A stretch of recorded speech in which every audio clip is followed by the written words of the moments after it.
Assistam Boku no Hero Academia Vigilantes. Isso não é um pedido, é uma ameaça. Assistam. Link, o que é Boku no Hero? Cala a boca, eu explico. Acabou de ser encerrado a primeira temporada de um anime spin-off de Boku no Hero Academia, que pra quem não manja mais ou menos o que é spin-off, é aquela ideia de uma história que se passa no mesmo mundo, no mesmo universo que Boku no Hero Academia, só que um tempinho antes da história do Midoriya começar. Uma história de escopo menor, com menos coisas gigantescas e tudo mais, porém com um charme muito grande, sendo uma história que, assim como o seu nome diz, carrega a ideia dos vigilantes do universo de Boku no Hero Academia. Heróis que não têm as suas licenças de heróis, portanto não trabalham com toda aquela coisa de ranking, etc. Não são figuras públicas e basicamente tem que fazer na moda antiga, igual o Batman e o Homem-Aranha, sabe? Heróis que têm que esconder as suas identidades porque não são parte do governo, então podem ser caçados pela polícia. Heróis que não têm poderes tão grandiosos assim, e alguns deles que inclusive nem têm poderes, mas mesmo assim querem ser heróis. Eu vou falar pra vocês, gente, de verdade que eu não tinha o menor interesse em dar uma olhada nessa história, até começar a aparecer na minha tela 50 milhões de vídeos na internet de pessoas falando sobre como Boku no Hero Vigilantes era melhor do que a história original, e tinha algumas coisas que funcionavam até que melhor do que Boku no Hero Academia padrão, algumas coisas que muitas pessoas não gostavam no Boku no Hero Academia comum, aqui os caras tinham feito certo.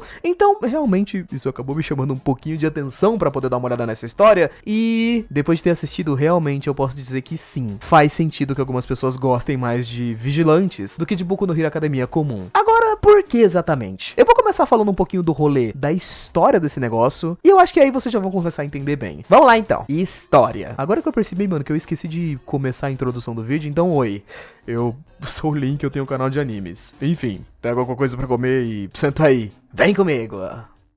Como eu já tinha falado pra vocês, Vigilantes é uma história que se passa algum tempo antes da história do Midoriya, com o protagonista aqui sendo um clássico moleque que tá na universidade. Koichi, não tem amigos, mora num terraço, num prédio bem zoado, triste, sozinho e trabalhador CLT. O moleque trampa numa loja de conveniência e tem uma das individualidades mais engraçadas do universo de Boku no Hero pra mim, que é um bagulho meio esquisito que quando ele fica, mano, numa pose de cachorro praticamente no chão, ele sai deslizando por aí. Sei lá como diabos funciona essa individualidade, mas tá aí, é assim que ele funciona. Assim como muitas pessoas no mundo de Boku no Hero, Koichi sempre teve o sonho de ser um super-herói, mas acabou não passando no dia dos exames, porque ele nem chegou aí pros exames na verdade, ele acabou se perdendo na cidade, depois ele acabou se jogando dentro de um rio pra salvar uma menina que tava se afogando e não conseguiu chegar a tempo. Ele também nunca foi tão bom assim em usar seus poderes, porque sempre teve uma mãe super protetora que não queria realmente que ele fosse um super-herói. Hoje, um pouco mais velho, ele é muito fã do All Might, tem um monte de posters e camisetas personalizadas do All Might em sua casa, e junto da sua vida, ele também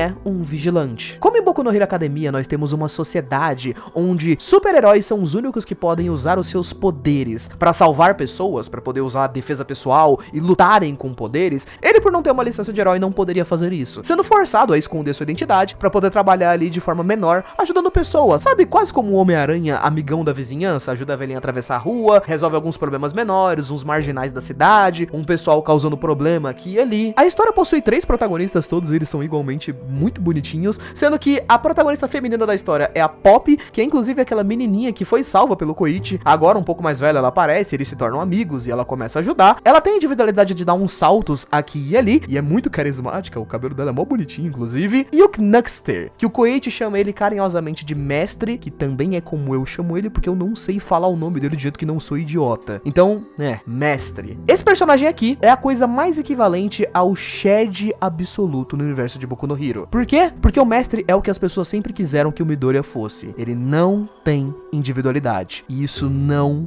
para o cara. Um homem careca não tem nada a perder, irmão. Ele usa ferramentas, porrada, chute na cara, soco na boca e derrota criminoso assim. É praticamente um Batman, só que pobre. A história de Vigilante se tornou muito cativante pra muitas pessoas por conta do seu charme único. Além de se parecer bem mais com um quadrinho, os 3 pequenos personagens aqui agem como vigilantes na sociedade, enquanto eles têm que tentar conciliar isso com as suas vidas normais. Então, o Koichi vai lá, trampa numa lojinha de CLT, sai do seu emprego de meio período e vai tentar ajudar as pessoas. Eles não ganham por isso, não são muito fortes e dependem muito mais de estratégia, fora que a forma fórmula de vigilantes é uma parada um pouco mais simples, mas muito bem ambientada no universo de Boku no Hero, com um monte de personagens legais aparecendo, tipo o professor Aizawa, por exemplo, lá da história principal, aparece aqui no mangá e deve aparecer mais pra frente também no anime. O próprio irmão do Lida Tenya, né, que é aquele moleque que corre super rápido, lembra que o irmão mais velho dele é um herói? Ele aparece aqui também e é um personagem até que bem importante na primeira temporada. Tem um monte de coisinhas bem legais, principalmente, mano, que aqui é tudo um pouco mais contido, sabe? Não tem toda aquela história grandiosa de que o Midoriya que vai virar o maior herói do universo, e aí a gente tem o All for One, que é o maior criminoso do mundo e vai destruir tudo. Não, aqui é tipo, todos os personagens, mano, eles são os figurantes da história normal. É um bando de vilão que tem umas individualidades que ninguém se importa. É uns caras com a individualidade tipo, esse cara aqui ele faz água quente, esse maluco aqui ele consegue fazer a grama crescer. Tanto os heróis quanto os vilões. E eu sei o que você deve estar pensando. Link, olhando assim de canto, a ideia parece legal, parece massa, mas nada que seja melhor que Boku no Hero Academia comum. Por que as pessoas acham que isso daqui deu tão certo? Algumas pessoas até acham que foi melhor que a história original. Bom, eu me arriscaria a dizer que são os personagens, os temas e como tudo é abordado aqui de uma forma melhor do que na história comum. Mas calma, deixa eu explicar pra vocês. Primeiro pela parada dos temas. Eu acho que muitas pessoas podem não compartilhar dessa mesma ideia, jovens, mas eu já vi muitas pessoas falando um pouco sobre isso, que é como a proposta de Boku no Hero Academia, ela parece muito interessante no episódio 1 da história, que inclusive o episódio 1 é perfeito, maravilhoso, só que do episódio 2 em diante ela vai se tornando cada vez menos legal. Pra você que não se lembra muito bem da história de Boku no Hero Academia episódio 1, refresco tua memória. A gente tem esse moleque aqui, Midoriya, um garoto que tem um coração de herói, quer muito ajudar as pessoas e não se importa com nada relacionado a status. Ele não quer ser um herói só porque ele quer ser famoso, ou porque ele quer ganhar muito bem, ou porque ele quer ser popular de alguma forma. Ele ajuda as pessoas porque ele tem um coração puro. No mundo de Boku no Hero, nós sabemos desde o primeiro episódio que a ideia de ser um herói aqui é uma parada um pouco deturpada até, né? Ser um herói não é necessariamente tanto sobre você salvar as pessoas, sobre os seus atos de sacrifício, é tudo muito mais sobre você ser famoso. É quase como ser um cantor ou um ator aqui. O episódio 1 já começa mostrando pra gente a estreia de uma heroína conhecida como Monty Lady, por exemplo, que mostra que ela é bem canalinha, porque ela tem uma habilidade que deixa ela forte, né, que ela fica grandona, ela tem uma roupa apelativa, ela é bem bonita, e ela aparece no primeiro episódio já roubando o trampo de outro herói e subindo muito rápido no status do mundo do heroísmo. Midoriya é um personagem que, em meio a todo aquele mundo, ele não queria ser um herói por status, ele queria salvar pessoas, mas o problema é que ele não tinha poderes. Isso deixava muitas coisas em aberto, tipo, essa seria uma história então de um garoto que não tem individualidade, tentando se tornar o herói número 1 do mundo. Como é que isso ia escalar? O que ia transformar o Midoriya numa figura tão gostada? E aí no final do primeiro episódio tudo isso acaba meio que indo por água abaixo, porque o All Might, né, que é literalmente o maior herói do mundo, aparece e passa seus poderes pro Midoriya, fazendo com que basicamente agora, né, o Midoriya é o sucessor do número 1, ou seja, agora é praticamente uma obrigação dele derrotar os maiores vilões, ter as grandes responsabilidades como tal, porque ele vai ser o herói número 1. E a história começa nos mostrando então essa caminhada, que não é necessariamente ruim, mas cada vez se torna maior, mais exagerada, mais grande, com toda aquela síndrome de anime shonen, onde cada vilão solta mais luzes e poderes do que o vilão passado e tal. E aquela ideia que era bastante interessante, que algumas pessoas gostavam no início, vai meio que ficando de lado. Até mesmo personagens que vão tendo algum destaque no começo da história por serem interessantes e terem poderes divertidos, não vão tendo tanto destaque conforme a história vai evoluindo, e a gente vai ficando só com aqueles personagens que tem os poderes mais bruto de fogo, tipo Todoroki, que solta fogo e gelo, aí o Bakugou, que tem explosão e tal. Personagens como um Lida, por exemplo. O Lida, ele é muito legal e ele tem um poder de velocidade, vai ficando meio de canto, de lado. O Uraraka, que tem um poder de gravidade, também não é muito legal, vai ficando de lado. A história cresce muito, assim como quase todo shonen cresce, sabe? Vigilantes tem um charme maravilhoso justamente por causa disso, jovens. A história é sobre personagens secundários, e ela trata justamente sobre temas que muitas pessoas queriam ver em Boku no Hero Academia normal, tipo o próprio mestre, por exemplo. O maluco é um herói sem poderes, e isso não impede ele de ser um herói muito pica, inclusive. Ele supera várias adversidades, muito mais do que outras pessoas, inclusive porque ele não tem o que todo mundo tem pra poder se ajudar. Ele não tem poderes, ele é só um cara grande que dá porrada nos outros. O Koichi, a Pop e o Mestre não são personagens que estão no rank dos heróis. Então, não existe toda essa coisa de tentar subir no rank 1 e derrotar os grandes vilões que vão destruir o mundo. É tudo um pouco mais sobre situações cotidianas, sabe? Às vezes você tem um, sei lá, Nelson da sorveteria. É um cara que o poder dele é fazer milkshake de morango muito zica. Só que ao mesmo tempo com isso, ele é um cara que trabalha no tráfico de drogas. Então, a história do arco tal vai ser tipo eles lidando com esse maluco, ou sei lá, resolvendo uma enchente que tá atrapalhando os cidadãos, derrubando alguns vilões menores. Mano, tem literalmente um episódio que eles vão perseguir uma bosta de um gato infectado com um bagulho lá, que ele se junta com um ônibus. O gato se mistura com um ônibus e ele praticamente vira o Cat Buzz de Meu Amigo Totoro. Todos os vilões aqui, eles são praticamente os figurantes do figurante de Boku no Hero Academia normal. Os poderes são simples e tudo acaba ficando com um charme mais legal por conta disso.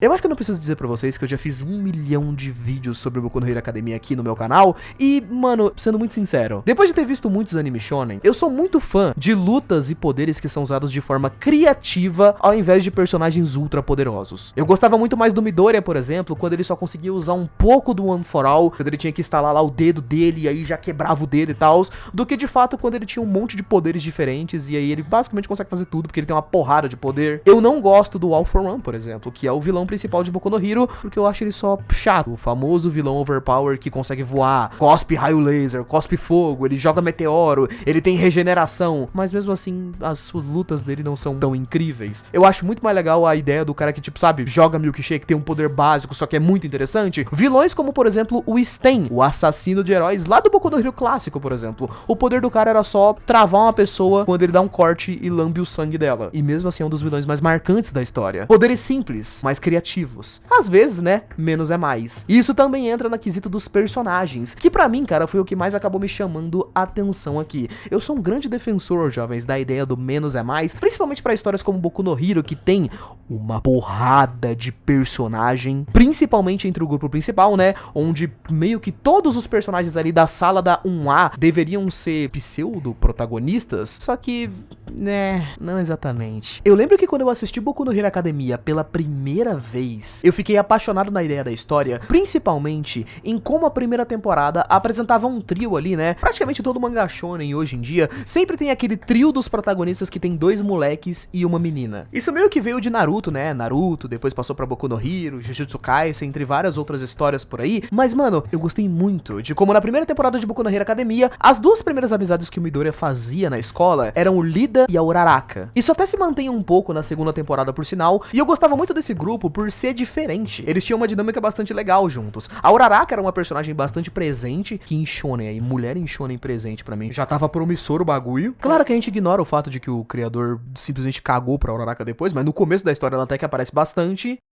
E ela era uma personagem tão carismática, cara. Ela tinha uma quedinha pelo Midoriya desde o começo, que eu achava muito legal. Os poderes dela eram diferentes. E os objetivos dela também eram sólidos. Ela não queria ser uma grande heroína, uma das maiores heroínas. Ela basicamente era pobre. Tem até essa piada meio do anime, né, dela ser pobre. E ela queria dinheiro pra poder sustentar sua família, que passava por dificuldades. Era sólido, fácil de se relacionar com ela e de gostar. O Lida como personagem é a mesma coisa. Ao invés da gente ter aquele amigo do Midoriya que ia ser, tipo, triste, raivoso, o emo que se pá ia ser o rival dele na história, o Lida era um personagem muito fofo, ele era certinho, nerd, gostava de seguir as regras, falava do jeito todo sério, meio nervoso e tal. Eu amava o Lida na primeira temporada da história. Mesmo quando ele fica meio raivoso na segunda temporada, ainda assim o personagem dele sempre foi muito massa. Mas aí a história ela vai avançando e vai tendo mais personagens e mais personagens. E todos os 50 milhões de heróis profissionais e All Might e outros heróis e os vilões e o pessoal da turma da 1A vão querendo ter destaque e tal. Personagens legais como Uraraka e Lida, por exemplo, que eu achava que iam ser grandes protagonistas, vão parando de ter destaque, e aí vão aparecendo uns outros personagens que não são ruins, sabe? Tipo, o Todoroki, por exemplo, ou o Bakugou, que,